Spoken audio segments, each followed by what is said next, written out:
como siempre digo cada domingo, compartir la palabra de Dios. Saludos a los hermanos del Zoom, a nuestra iglesia en Costa Rica. Dios les bendiga.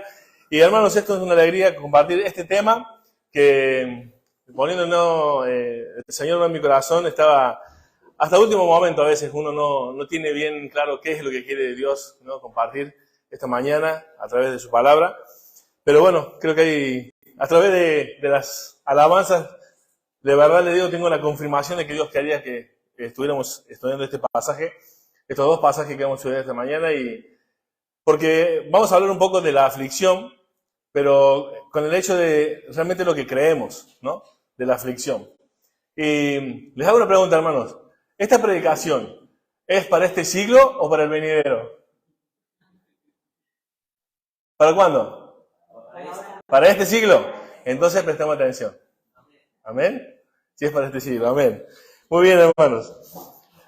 Santiago, la epístola de Santiago. El tema de esta mañana es una pregunta.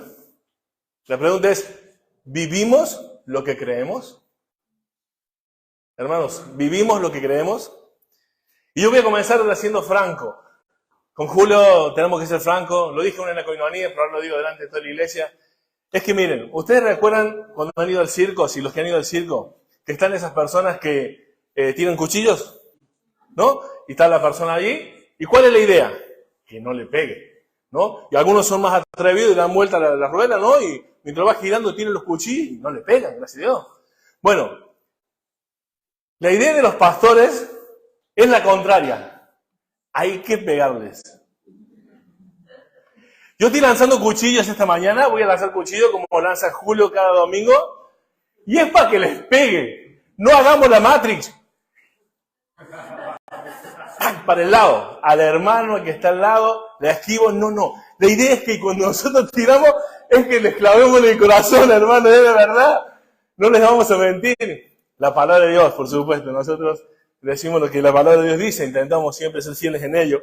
Pero bueno, espero que esta mañana los cuchillos se claven en el corazón, como se clavó en el mío, preparando el mensaje. Santiago, ¿vivimos lo que creemos? Santiago capítulo 1, versículo 22. Santiago capítulo 1, versículo 22. Y el otro texto que vamos a ver esta mañana también es, más adelante en el mensaje, es Romanos 2, 21. Pero 1, 22 dice, pero sed hacedores de la palabra y no tan solamente oidores, engañándoos a vosotros mismos. Mira, la verdad que nosotros las cosas que pasamos en nuestra vida, las dificultades, las cosas que nos ocurren, son difíciles. Para algunos son muy difíciles, para otros no tanto, pero la verdad que cada uno lleva una situación, la asimila de una manera, otros de otra. Pero hay algo que ocurre muy drástico en las iglesias. Es que hay personas que realmente no están viviendo lo que dicen creer. Y respecto a la aflicción estoy hablando. Porque ¿quién de aquí, como bien hizo la pregunta, quién de aquí no está pasando por problemas actualmente? Todos en medida distinta, pero pasamos por problemas. El problema es cómo enfrentamos o qué creemos de los problemas. Porque de acuerdo a lo que creemos, teóricamente debemos vivir. La Biblia acá lo dice, ser hacedores de la palabra y no tan solamente oidores. Si la palabra de Dios dice algo en cuanto a la aflicción, hagamos lo que la Biblia dice con respecto a la aflicción cuando nos llegue. Sabemos que muchos se quejan. Son pocos los que alaban a Dios en la aflicción. Son pocos los que alaban a Dios cuando las cosas van mal. Pero cuando están bien, tampoco alaban a Dios, porque parece que no hiciera falta. Porque yo creo que hay dos aspectos importantes en la aflicción, dos aspectos importantes en lo que creemos y vivimos. Es que a veces queremos separar las cosas que oímos y las cosas que vivimos. Total, nadie nos ve. O sea, ¿qué quiero decir? De que llevamos una vida cristiana los domingos y de lunes a sábado, como no está la iglesia reunida, como nadie me ve, puedo vivir otra clase de vida. Y hermanos, los aspectos de la personalidad, tanto como el estilo de vida que llevamos, o sea, la conducta, todas deben estar implicadas y en conjunto con la obediencia a la palabra de Dios. O sea, la personalidad, lo que yo veo aquí hoy día, todos que parecen santísimos, si yo te encuentro el miércoles haciendo lo que estás haciendo normalmente un miércoles, debería encontrarte en la misma situación. con las mismas características, las mismas formas de hablar, la misma forma de mirar, la misma forma de hacer.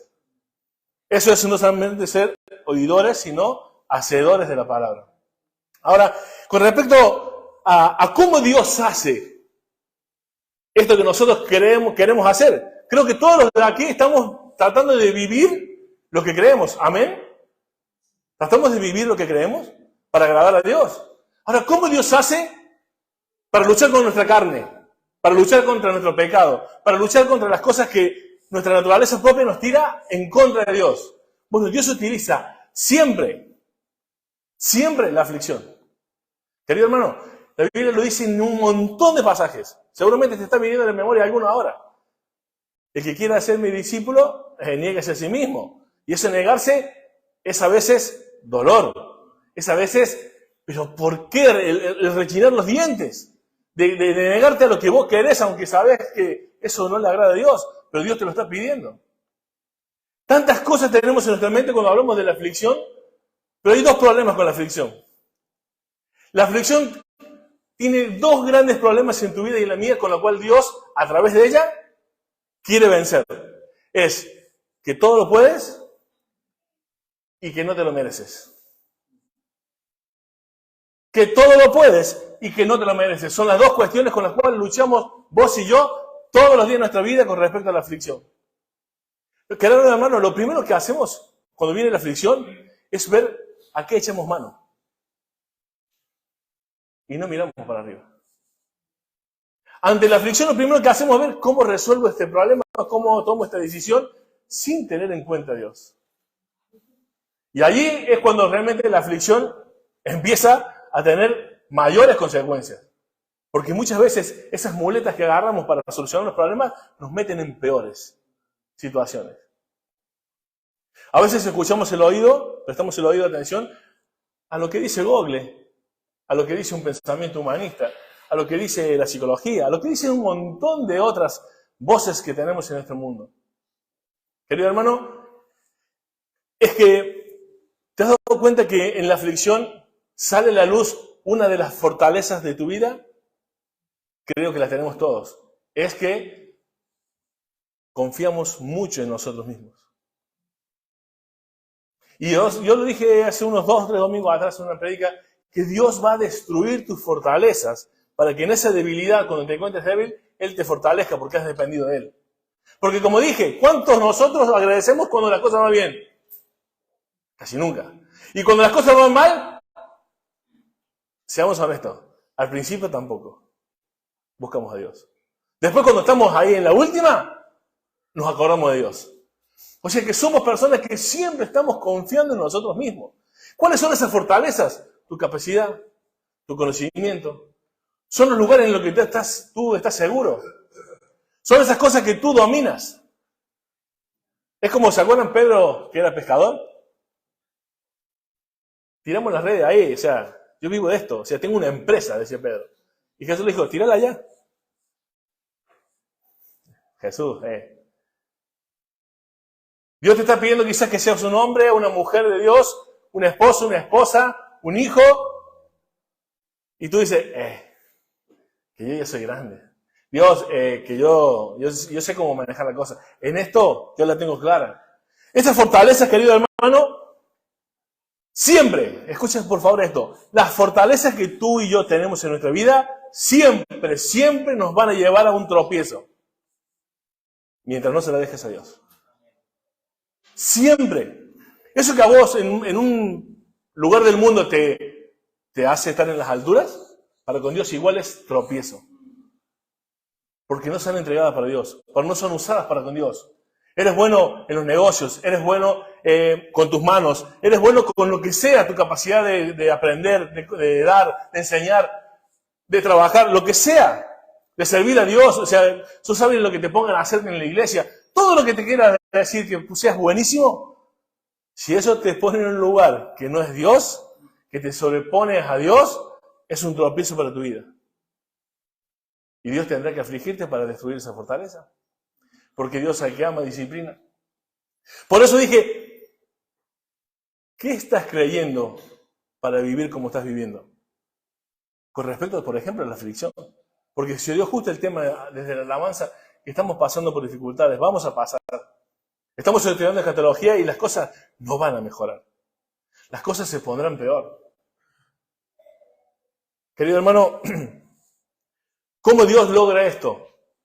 Como te dije, a través del propósito de la aflicción.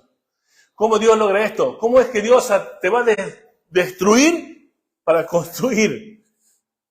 ¿Cómo hace eso? Con la aflicción. En la aflicción uno busca a Dios siempre.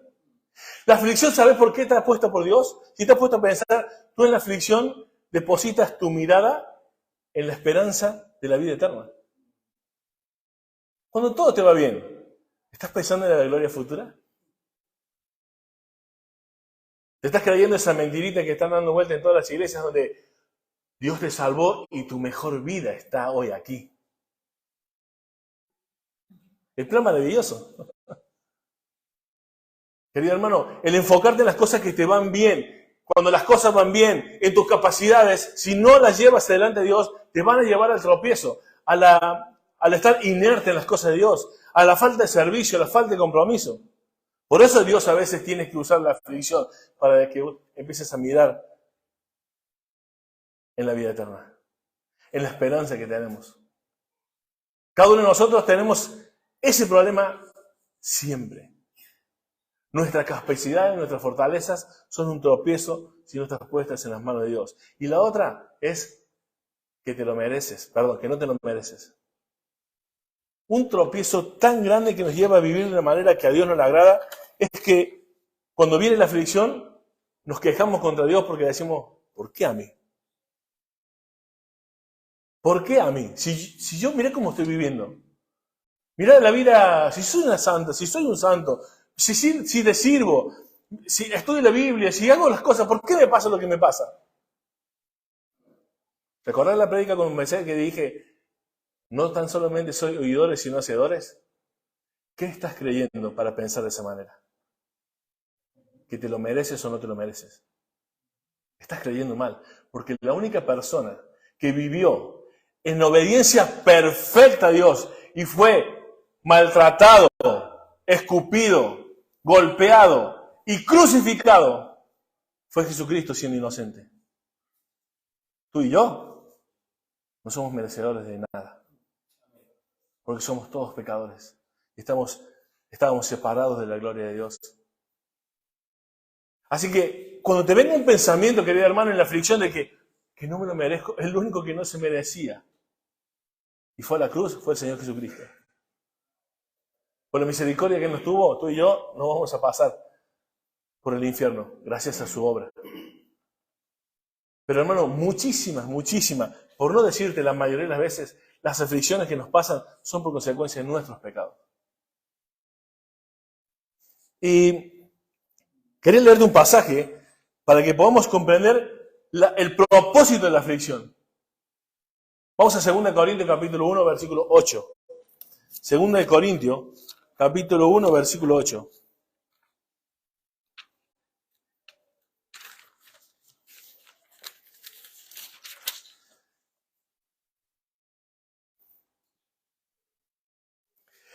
¿Recuerdan que acabo de decirte que el que no te lo mereces?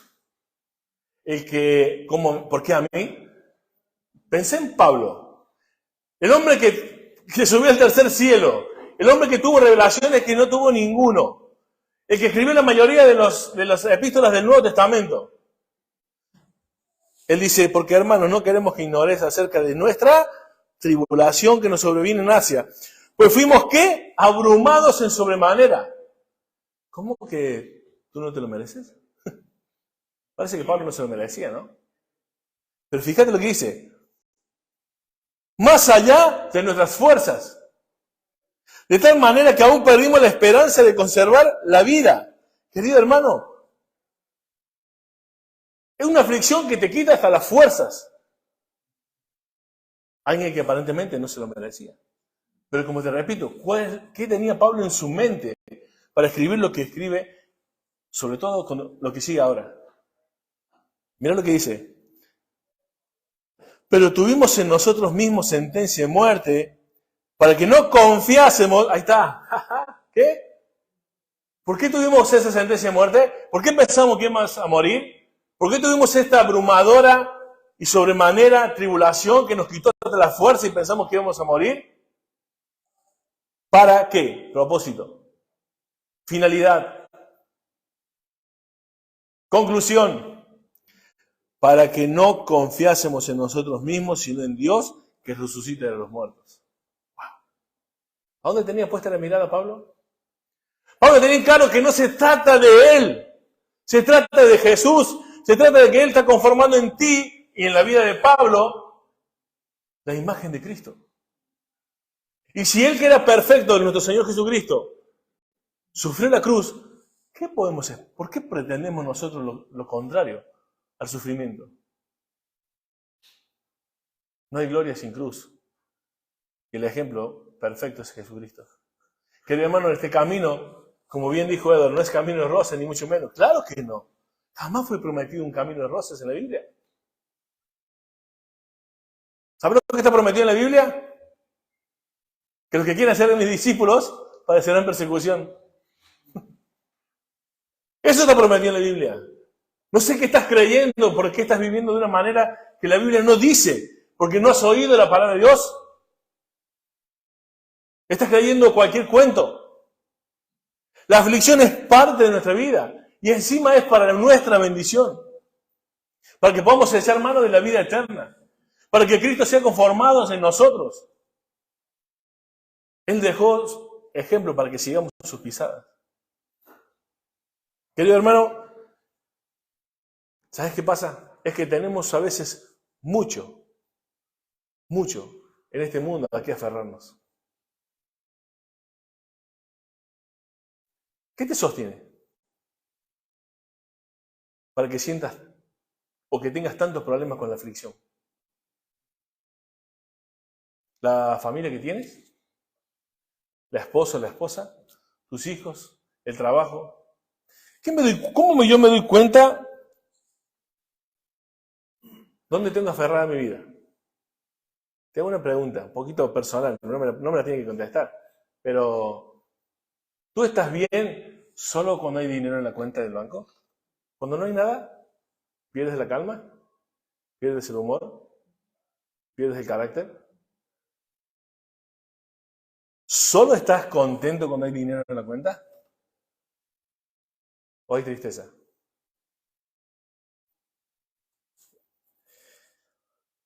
¿Solo hay tranquilidad y alegría cuando tus hijos están en el camino del Señor y hacen las cosas bien? ¿Solo hay alegría y contentamiento y no hay queja cuando tu familia vive o se comporta como vos quisieras? Querido hermano, no se trata de ti, se trata de Cristo trabajando en tu vida. Y la Biblia dice que, aunque sea momentánea, tengamos que pasar por diversas pruebas para que vuestra fe sea probada. ¿Sabes qué significa eso? Que no se trata de merecimiento, sino se trata de que Dios a veces, tú puedes estar viviendo una vida muy buena con respecto a Dios y delante de los hombres. Pero Dios dice, como le dijo Job, ¿has visto a Job? ¿Es justo? Sí, pero es porque le va todo bien. Y Dios a veces dice, mirá, Gerardito, te va todo bien. Por eso me alabas, por eso sirves, por eso estás comprometido, por eso todo. Te voy a quitar esto. Y Gerardito se empieza a enojar. Y dice, ¿no aprendes todavía? Te voy a quitar esto también. Y vos decís, bueno, Señor, pero ya está, y me quitaste 2 cosas, y ya está. Y dice, no, pero te veo con la misma actitud. Te voy a quitar más. Y te voy a decir lo que Dios dice en la Biblia. ¿Quién hay que detenga su mano? Cuando tú y yo no abandonamos las cosas que tenemos que dejar de lado, cuando empezamos con la queja en la aflicción, Dios puede quitarte todo. Y no lo vas a poder detener. Ahora, ¿vivimos lo que creemos? ¿Significa que estás dispuesto a que Dios diga, te quito todo y que vos digas, es que tengo que aprender? ¿O te vas a seguir quejando hasta el final? ¿Sabías que en Apocalipsis cuando dice que en el infierno habrá el lloro y el crujir de dientes? ¿Sabes que son 2 cosas distintas? está hablando de personas que solamente están llorando. Hay personas que están llorando. Oh no, mira cómo estoy. O sea, ¿por qué no hice caso? Ya no hay salida y están ahí llorando por la eternidad. Y está el crujir de dientes. ¿Sabes qué son el crujir de dientes? Pero Dios, ¿cómo te atreves todavía a mandarme aquí? ¿Quién eres tú para mandarme aquí? Todavía quejándose de Dios. Todavía renegando de Dios. Todavía creyendo ser merecedor de otra cosa. Querido hermano, la aflicción es una bendición de Dios para formar el carácter en tu vida y la mía. ¿Es lo que crees? Porque a veces no vivimos eso.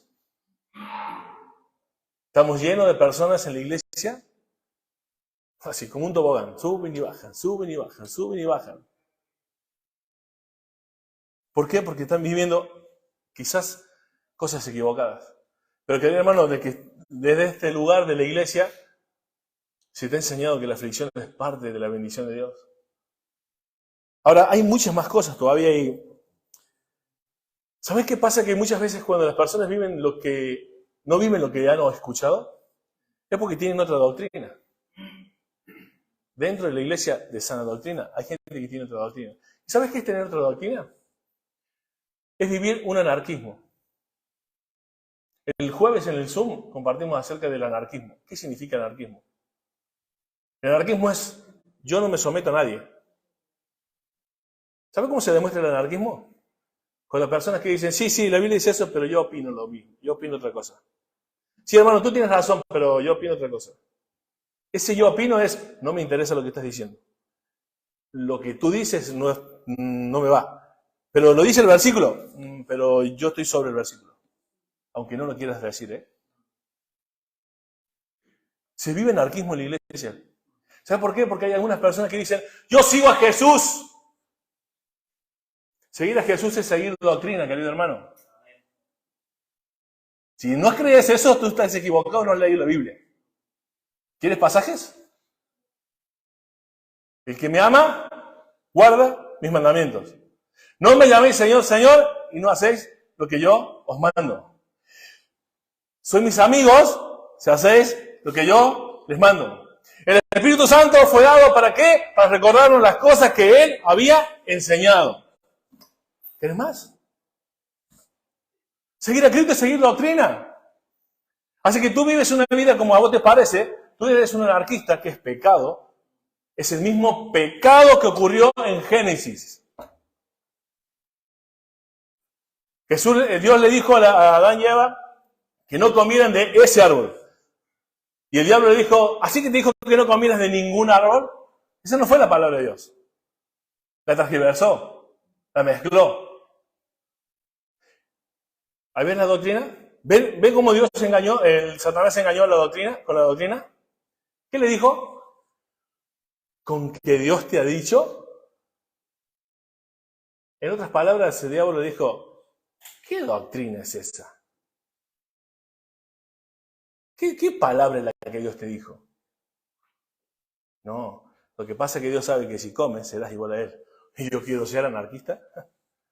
Yo no quiero ver nadie arriba mío. Yo quiero hacer lo que yo quiera. Tratar a mi mujer como yo quiera. Trabajar como yo quiera. Tener el carácter que yo quiera. Ir a la iglesia cuando yo quiera. Comprometerme si quiero. Ofrendar si quiero. Anarquismo. El diablo siempre repite lo mismo porque es el padre de la mentira. No hay nada nuevo debajo del sol. Lo hizo desde el principio. ¿Vivimos lo que creemos? Porque quizás estamos viviendo algo que lo hemos creído mal. Ahí tenés una pequeña aliciente que igual hasta ahora lo estabas creyendo mal. Espero que esta mañana empieces a creerlo bien. Filipenses capítulo 1, versículo 21.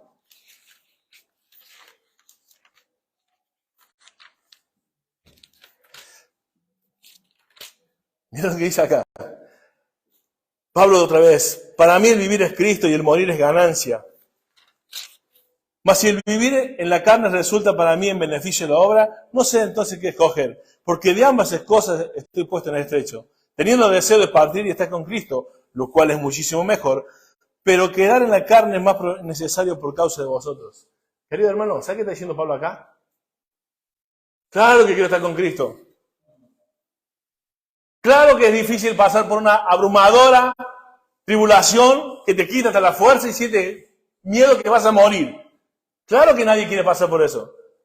Pero como te dije, Pablo dice, pero por causa de la obra, por causa de ustedes, es que todavía estoy vivo. Entonces dice Pablo, no se trata de mí, sino de lo que él quiere. Querido hermano, si estás vivo, es para que vivas para Cristo.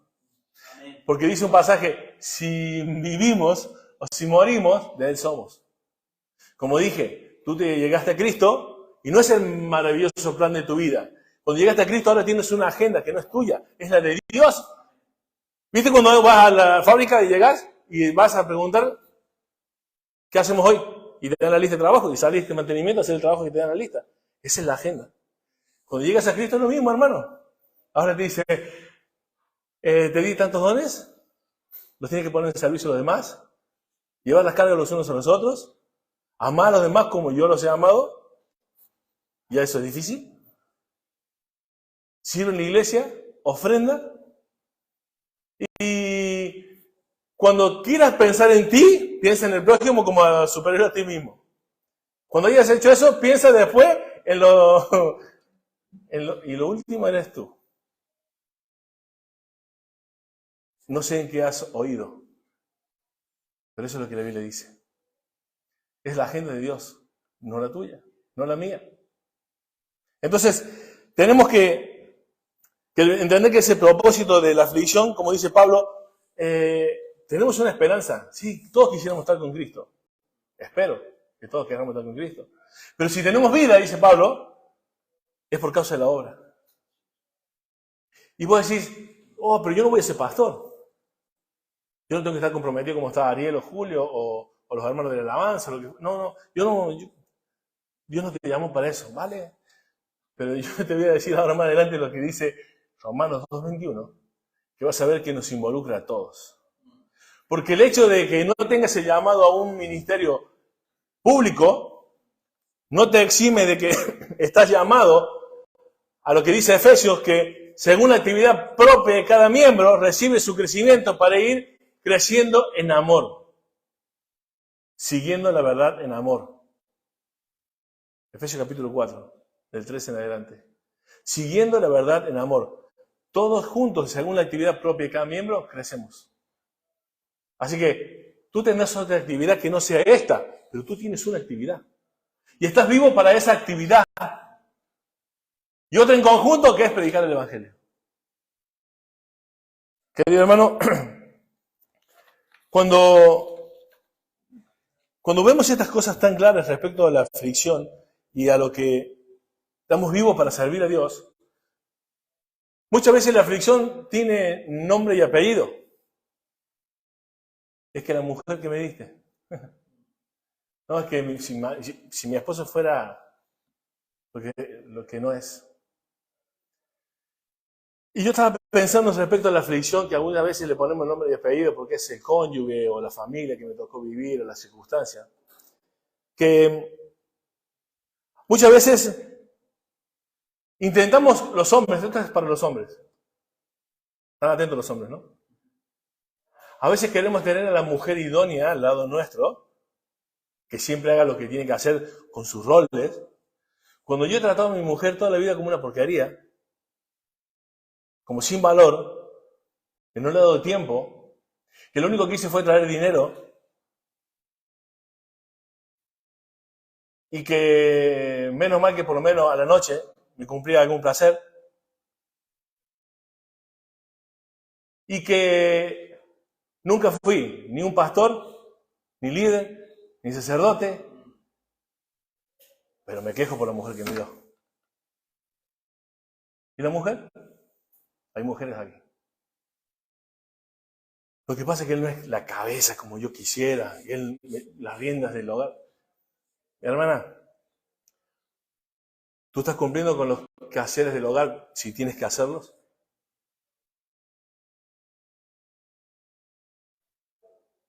La Biblia habla del deber conyugal, en el 1 Corintios capítulo 7. ¿Por qué toco un punto? Porque aún dentro del cristianismo, más que en el mundo, se ve el castigo sexual de las mujeres a los hombres. Ah, ¿no te portás como Cristo dice que te tienes que portar? A la noche nada. Hasta que no seas como...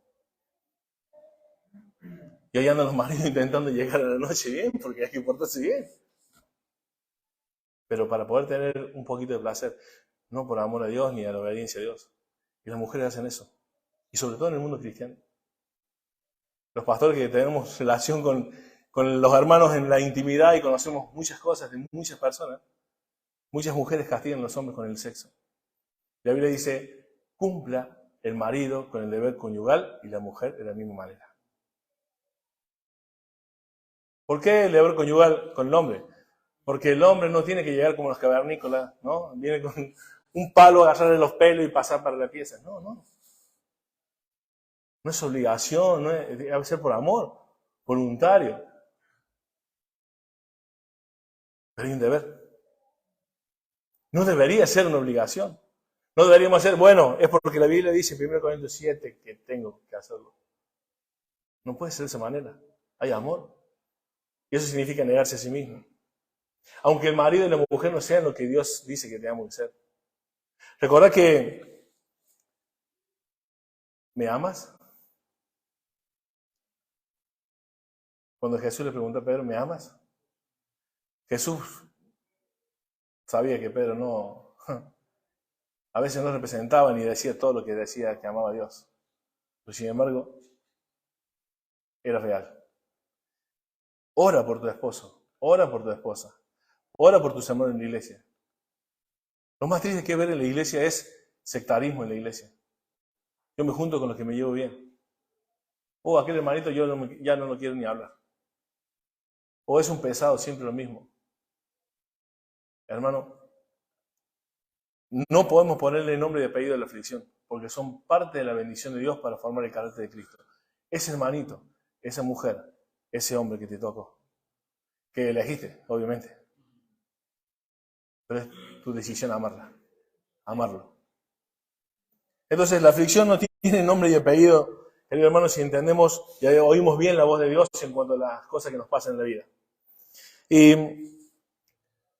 hay algo importante que casi nunca nosotros lo hacemos porque gracias a Dios no vivimos un problema aquí en la iglesia. Pero es, por ejemplo, la obediencia a los pastores, ¿no? El hecho de no ser anarquistas en la iglesia tiene que ver también con la sujeción a los pastores de la iglesia. Saben bien que la Biblia dice en Efesios capítulo 4, versículo 11, que los pastores allí, los evangelistas, los pastores, los apóstoles, fueron personas regalos para la iglesia. Hombres dones, hombres regalos para la iglesia. Y eso no nos pone en ningún lugar más alto. Significa que es un rol distinto. Nada más. Y dice que nos sometamos a los pastores. E imitemos su fe. Obviamente, si hacen las cosas bien.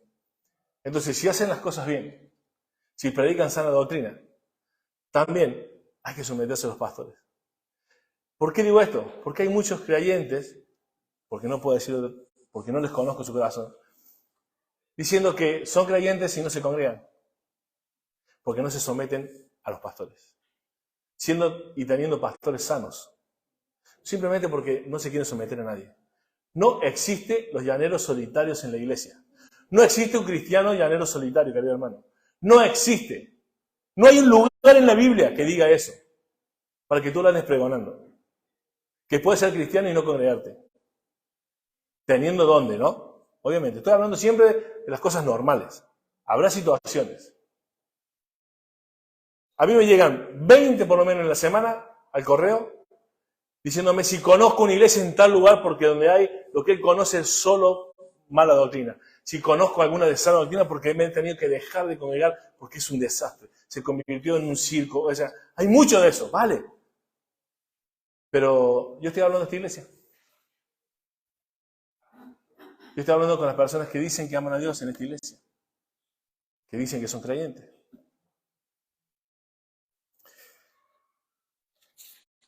Hermanos, el mensaje de hoy será corto, me falta un punto más.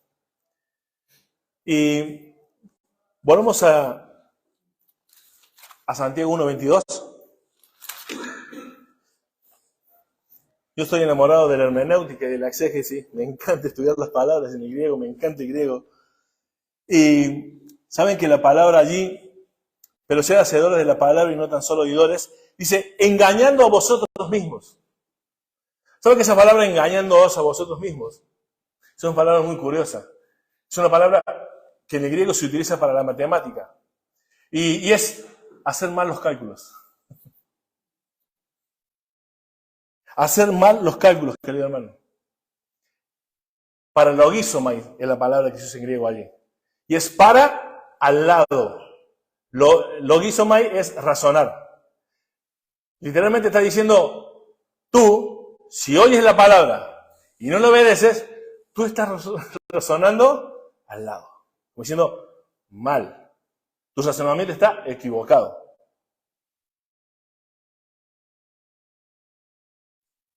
Mi pregunta es, ¿cómo estás calculando?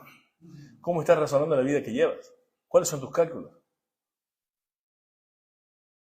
¿Son basados en qué? Porque si no, tú te estás engañando. Y solamente por medio de la palabra. ¿Y por qué ahora voy a hablarte de la palabra? Mirá lo que dice Mateo 23.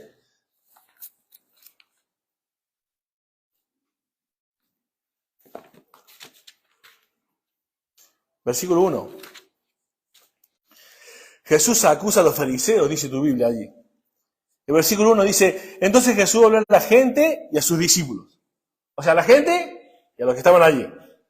O sea que esto es para los que nosotros, sus discípulos. Amén. Y dice, en la cátedra de Moisés se sientan los escribas y fariseos. Así que todo lo que os digan que guardéis, guardadlo y hacerlo. Mas no hagáis conforme a sus obras, porque dicen y no hacen. ¡Wow!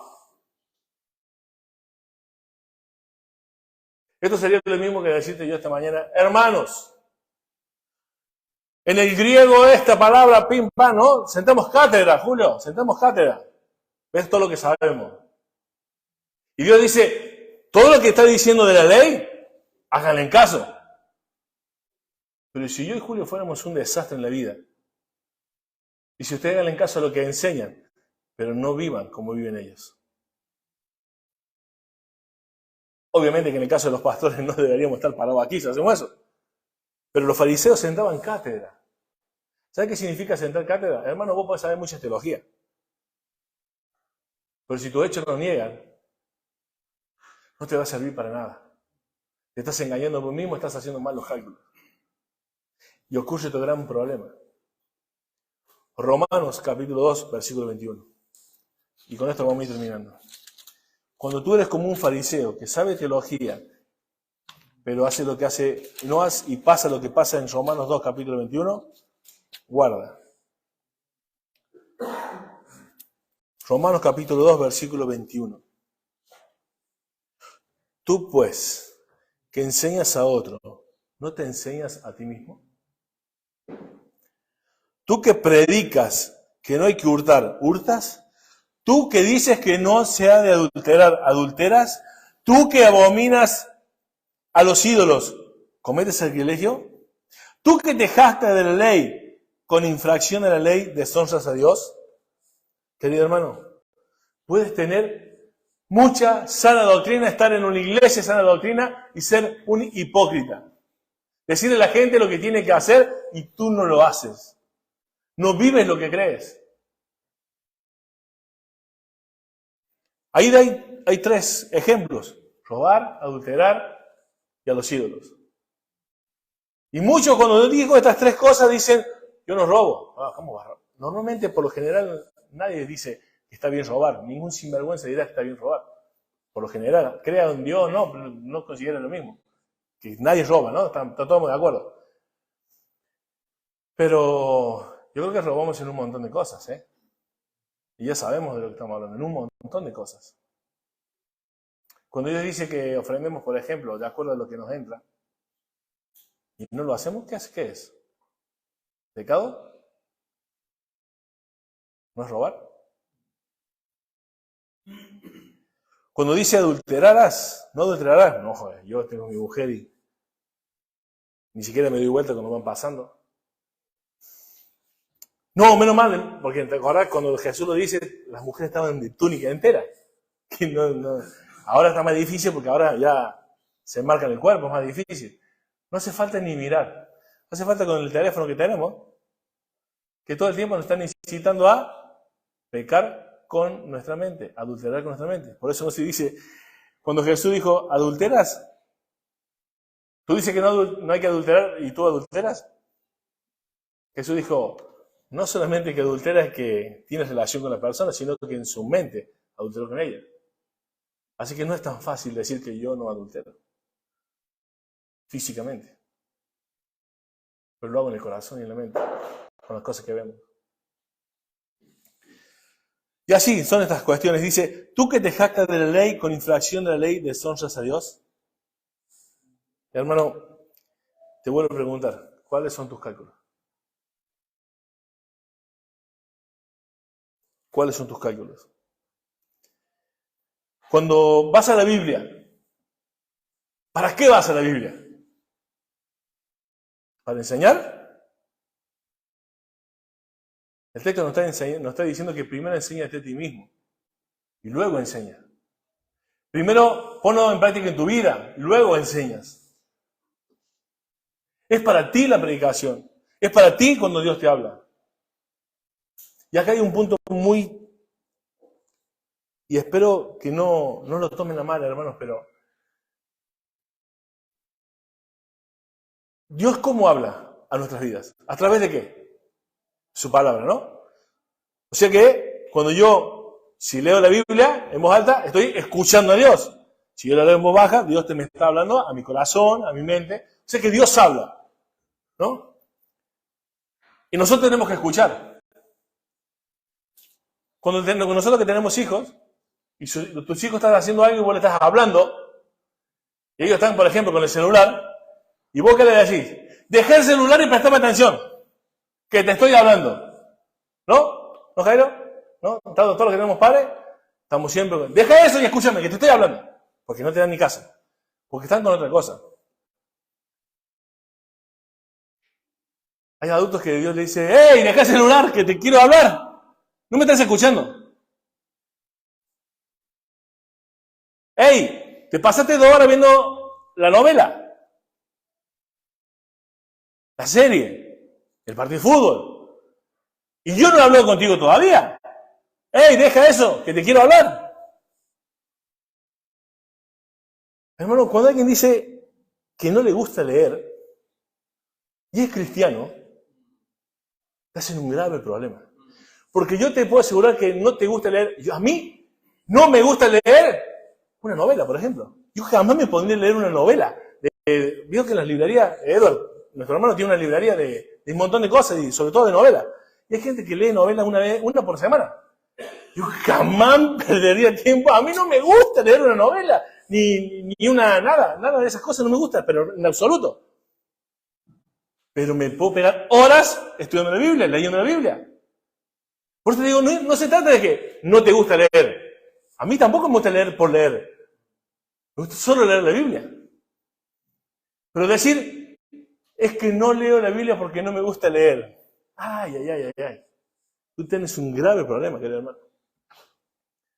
Dios te está diciendo, quiero hablar contigo. Y no me quieres escuchar. Pero para cómo los que dicen que no les gusta leer, son los mismos que dicen que aman a Dios.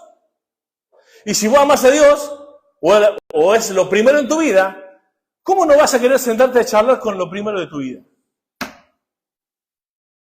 Con el que más amas lo que hay en el mundo. ¿Cómo, hermano? ¿Cómo? Si vives así, ¿sabes qué? Lo que dice Santiago 1:22, tú estás haciendo malos razonamientos. Tú estás haciendo malos cálculos matemáticos. Por eso vivimos lo que creemos. Y se nota, ¿eh? Se nos nota. Lo podemos ocultar un tiempo, pero al final se nota. Pero bueno, hermano, como cantamos también hoy, noble sostén, el Señor nos ayuda, es nuestra esperanza. Podemos cambiar la situación, pero para cambiar la situación hay que razonar bien, hay que hacer bien los cálculos. ¿Por qué nos juzga tanto este mundo a nosotros, los creyentes? ¿Por qué nos juzga tanto este mundo, los creyentes, hermano? Porque hemos avergonzado el Evangelio. Porque somos personas que vivimos de una manera como si no conociéramos. A veces solamente tenemos la misma moral que un ateo.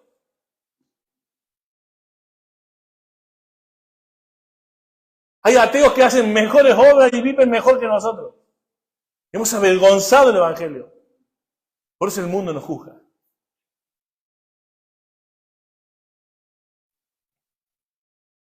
Y, hermano, cuando decimos, yo no quiero leer la Biblia porque no quiero, no decimos no quiero porque si no ya nos daríamos cuenta que estamos en un gran pecado, sino que no me da ganas de leer, me cuesta leer.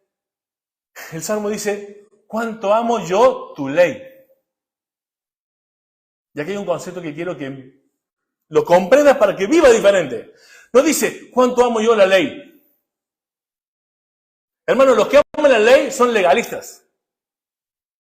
Tú tienes que amar al dador de la ley. Por eso dice la Biblia, ¿cuánto amo yo tu ley?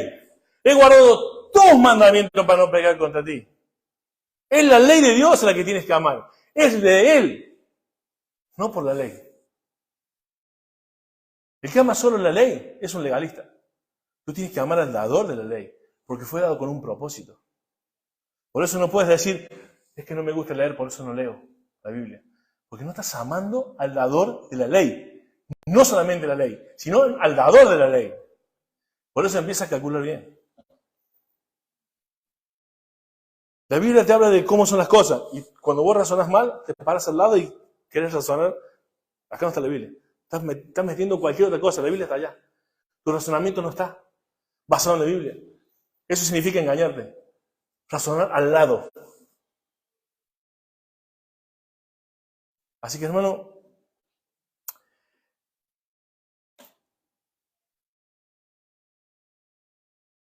el versículo 24 de Romanos dice algo muy triste. Porque como está escrito, el nombre de Dios es blasfemado entre los gentiles por causa de vosotros. Wow. Dice como está escrito, y eso está, si lo quieren buscar, está en Isaías capítulo 52, versículo 5. Y en Ezequiel 36, del 20 al 23, es una unión de esto que está diciendo el pueblo de Israel. Los pueblos de Israel, los pueblos que conocían a Israel, iban tras los ídolos porque Israel no mostraba ninguna diferencia. Y el nombre de Dios era blasfemado. Eso mismo hacemos nosotros cuando no vivimos lo que creemos o decimos creer. Entonces, hermano, para terminar, quiero decirte una frase. ¿Qué ven cuando te ven? ¿Oramos? Dios y Padre, te doy muchísimas gracias por esta mañana. Gracias por tu palabra, Señor. Te agradecemos tu cuidado en nuestras vidas. Sabemos que siempre estás con nosotros, es tu promesa. Estaría con nosotros hasta el fin. Y, Señor, queremos rogarte que tu nombre, Señor, en nuestras vidas no sea blasfemado, Señor. Que cuando nos vean un reflejo de ti, Señor. Padre, que este mundo empiece a ver que realmente el amor de Dios ha sido derramado en nuestros corazones. Y que cuando decimos que te amamos es porque es real.